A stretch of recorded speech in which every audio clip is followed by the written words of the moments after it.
Storybook Brawl was nice enough to send me some dust codes, so I'm doing another giveaway. Stick around to the end of the video to find out how you can enter to win. What is up, everybody? I'm No Lux Given, and today, now that I am Mythic, I figured I would try out some heroes that I don't really play as often. Don't need to rank up, I'm not on that grind anymore, so let's play some heroes that might not otherwise get the love and respect of the player base. And in today's video, we're going to be taking a look at Mihri, which is kind of a straightforward hero to play. You just pick up all of the princesses and princesses, all of the royals. I might have just said princesses and princesses, but you pick up all of the royals either way. And one thing that I was kind of thinking of with Mihri is one, there's no Pied Piper or Wonder Waddle in this lobby, or Peter Pans. So we're really not going to have too much competition for picking up these blind mouse, but what if we're able to find the Sky Castle with the blind mice super early on? That would just be awesome. I roll the die here, and that winds up being super awkward, but I get the Sky Castle. So everything's fine. I wish that I would have just picked up the blind mouse and the lonely prince here, because now I don't really want to lock going into 3.0. I was 75% chance to hit with that roll of the die and just get a free +1/+1. So it felt pretty straightforward to me, but definitely a little bit awkward that it did not work out. I felt like I had to lock on to the Lonely Prince just because it winds up being so good in these strategies to be able to quickly find some pairs of things, and we're definitely going to want to pick up any other royals as well, so we'll easily be able to flip the prince. Potentially winds up costing me a little bit here because I would have had more gold to do other things that don't have the black cat. Despite finding this early Sky Castle, one of the reasons that I don't play Mihri too, it doesn't wind up being like super exciting content. I thought this one would be it. I was like, okay, if we're going to showcase a Mihri game, this is awesome because a 2.2 Sky Castle, we are just going to be tearing through it. We don't really tear through it. I think I go into 3.0 without a single pair, which basically means that I still don't have a hero power going into 3.0. Now, it will be strong eventually for us just to have access to the Sky Castle, and I maybe could have just picked up that XP to be able to start looking for Prince Arthur's, but then you run into some other problems. I pick up the Cindy here, which is also a little bit awkward because Cindy doesn't work out with the Sky Castle, so we don't really need to make it work. And it's probably not worth the gold to try to cast spells to activate Cindy, so definitely some awkward balancing acts in this game, but I just wasn't finding any other royals at all other than Cindy, and maybe I passed like a Queen of Hearts or something, which just isn't where you want to be when you're playing Mihri, to be wasting gold picking up Queen of Hearts. There is some interesting opportunities with an early Sky Castle where you could potentially try to make Hatball work with some princesses and princes, so that's definitely on the table.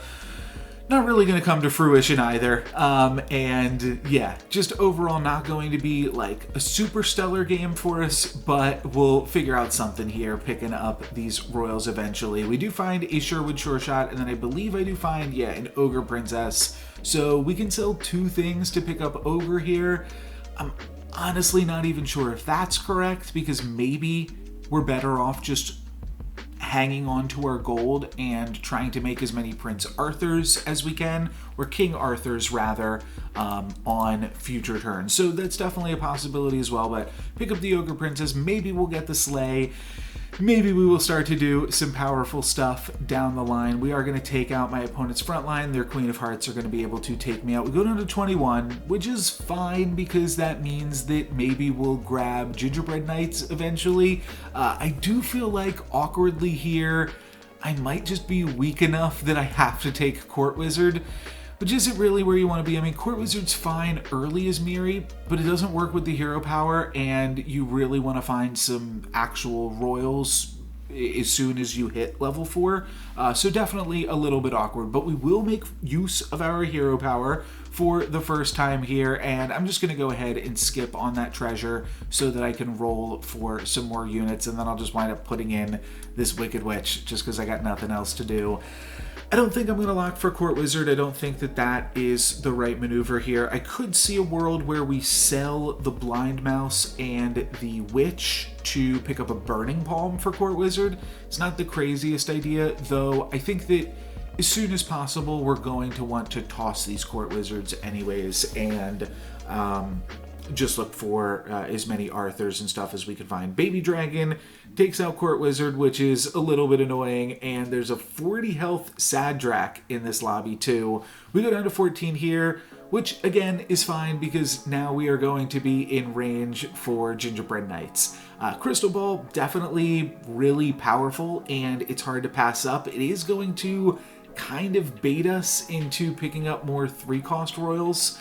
So that is like an awkward part of all of it, but we're definitely more powerful this turn, so I'll take it, and we'll see where we can go from here. We can see the Sad Drac fell off pretty significantly, and I'm hoping that if Court Wizard doesn't immediately get attacked into, it will be able to help us a little bit. Unfortunately, that's not going to be the case in this combat, as it also gets attacked into from this opponent. So just a little bit unlucky, a little bit awkward. We do get the second slay from our Ogre Princess. That gives us a Princess White, which isn't going to be super helpful, but Juliet will be. Juliet is a ton of additional stats for this board, so that's really sweet. I definitely want to find a Prince Arthur ASAP though, so we'll see if we can find that. Just gonna wind up rolling past these other royals, though again, like I said, like maybe I do want to take Sleeping Princess, look for Hat, because we have the ball.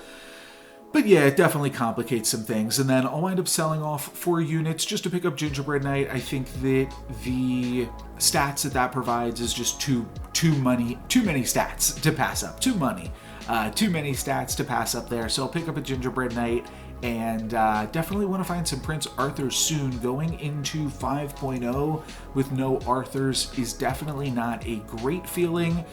Though I do think Romeo plus Juliet and a Court Wizard is going to make us reasonably strong for right now. We see that Horde Dragon found Excalibur, which is cool, though I think that Excalibur definitely undercuts a lot of Horde Dragon's potential endgame power, and it doesn't seem like they are that much of a threat right now that I think that this is actually fine and not even really something to worry about. We tie them, so yeah, that's great. Then we get to pick up some more units here. I'm going to go for the Ogre first in case we find the treasure map. We do not, so that's just going to be a skip, and then I will take this Juliet, and we have a few different options here. Fool's Gold is awkward because I took the Crystal Ball. I think that Fool's Gold is like a really good pickup though for when you're playing Mihri, just so that way you can have 4 extra gold to spend on a King Arthur, but I'm just going to skip, and I think that this skip is also more justified with the fact that I already have the Sky Castle, because it means that if we skip, we get 2 gold. If we take the treasure, then we probably only get 4 gold. We're probably only using it once, and we'll wind up having to replace it next turn because we're not going to replace the Sky Castle. And I mean, maybe we replace the Crystal Ball, but it would depend on what we got. There's so many tier 4 treasures that would just make us, or tier 3 treasures that would make us just hang on to the ball for 1 more second. So still going to take that as a potential option. It's always so annoying when you are playing Mihri and you run into somebody else playing Royals, but them's the breaks. We've got the Sky Castle, so, you know, we can make it work regardless here. Excuse me, we are going to let that Lancelot roll on by, and then we take Romeo, trying to find that hat, though not finding it. We could take Cloak of the Assassin, which would pump up Aeon and move into that route. It would also pump up this Lancelot here, but I'm not going to stress about it too much. We could also take a Romeo. I don't hate that. It's another look for hat. Oh, we did have an Aeon already. I missed that part. I guess we grabbed that from Ogre Princess. Yeah, it's definitely a line that we could take, but I'm just going to wind up working on some royals over here and seeing what we can get done with that, and then we'll just cast this spell to end things off. I wind up putting in the frog just so that way, and then I cut it for Romeo anyways, actually. But for a second I was thinking the scaling because of King Arthur would be slightly better.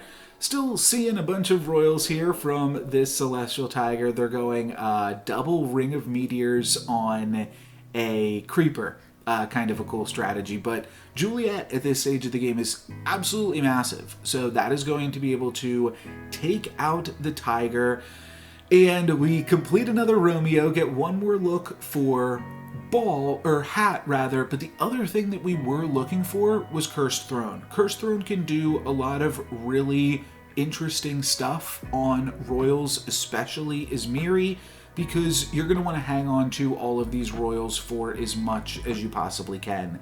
At this point, Fool's Gold, probably not messing with it too much. We could take a Ring of Rage just for slightly more chances that we're able to slay, and we're definitely not using Crystal Ball at this point in the game, so it's not the worst thing in the world to grab it, and then might as well take the Lancelot here too. It auto-completes because of our Mihri passive, and I guess that's just it. Yeah, just because we've got +8 from the Mihri, that's giving it +8 +16. Is that enough? I feel like it has... Oh, and then it has an additional 3 attack there. So it's getting +11 +16, which is just enough to straight up activate it. My opponent is going to take out one of my Romeos, which is a little bit annoying, but we get the tier 5 treasure from Lancelot, deny them their Krampus' slay, and ultimately this is pretty powerful. We could go for something here where we take like Evil Eye and start trying to make use of the Cursed Throne with the Evil Eye and River Wish Mermaid or something weird like that. There's definitely some interesting play to it, though Staff of the Old Toad on Mihri is just so cool to hunt for King Arthur's. That said, we already kind of have enough Arthurs, and for that reason I feel like I don't actually need Sky Castle. I don't really need Staff of the Old Toad. I don't really know what I need. I don't play Mihri too often, but I feel like at this stage of the game, one, there's not that many players left in the lobby, so it's not worth replacing one of my existing units for another Arthur, especially an unupgraded Arthur. If I could find 2 Arthurs in very quick succession, I could put them in, but it's just hard to try to change this board at all. So I think I'm locked in. I think I'm just playing triple Romeo backline. The main goal here would be to scale my Juliet as much as possible. So for that reason, King Arthur is good, but then just using it with the Cursed Throne, so that way we get like triple or quadruple rather all of those stats. We get those stats the first time around, and then with each of the Romeo resummons, we're going to also be receiving all of those stats. So that's kind of the plan here. Just kill this lobby with some really big Juliets, and that is going to be enough to take out the Morgana here. And from there, we're in the finals. And like I said, this Horde Dragon is definitely a little bit strong with Excalibur, but I'm not actually super worried about what they're able to put together, because they aren't going to have treasures, which is like the big defining part of their hero power. Again, like, we could try to take this King Arthur here, but now in the final 2, we maybe get 2 turns out of this King Arthur. It's just not going to give you the stats that you need for it, at which point, what am I actually rolling for? What am I actually looking for? I'm not sure anything. And I don't remember, so we had Evil Eye, Staff of the Old Toad, and then it might have been like Sword of Fire and Ice. I'd have to go back and check. But that was probably actually just the pickup there. Definitely very weird, but I think that we already had everything that we needed, and we don't really need Sky Castle or Staff of the Old Toad at this point, because I don't think we're changing our board. We are just hoping to get a little bit more additional stats out of the board that we do have. Now, this Rotten Apple Tree is going to be very, very good against us here, and does mean that we actually lose. We die and wind up getting second place on the game. My opponent did find one more treasure, but really did not find too much more. I mean, I don't think that this Singing Sword, I'm not convinced that it really did too much against us. It definitely made this Tweedle a little bit bigger, but what was really the key there is the Excalibur. So this lobby had 2 players in it, a Mihri with Sky Castle and then a Horde Dragon with Excalibur. 2 players that were just hitting players for a bunch of upgraded damages. And that just made this lobby end super quickly. We didn't really have the time to scale too much there. You can see Horde Dragon going for this tier 7 treasure. They grabbed another treasure off of a Lancelot very easily, but they don't really even have that much stats here. A lot of it just comes down to this Wombats in Disguise summoning this absolutely massive tree that we are just totally unable to take out here. But you know, that's gonna happen. That's the game. And yeah, I think that this was still a very close game, very close combat even on this last turn of the game. You can see we were 67% chance to win there according to the tracker. But I didn't even feel like this was a particularly powerful Mihri game. Obviously, we had the early Sky Castle, so that's definitely very good, don't get me wrong. But there was still a lot that didn't feel like we did anything super impressively or played anything particularly well.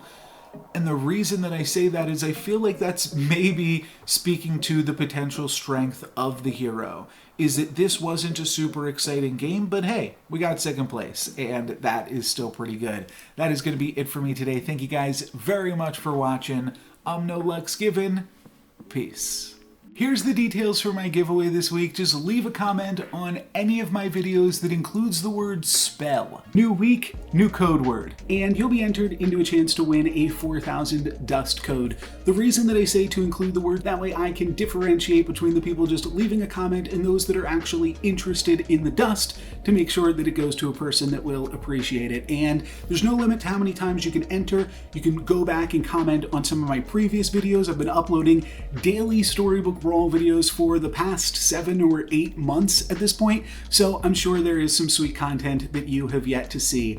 And yeah, you can enter multiple times. I will do a new code next week, and the other thing that I wanted to say is that if a bunch of people enter, I will give away more codes. So that's just going to be limited by how many people are entering and how many people are commenting. Let's get this channel to over 1,000. I'll see you guys next time. Thank you very much for watching. I'm No Luck's Given. Peace.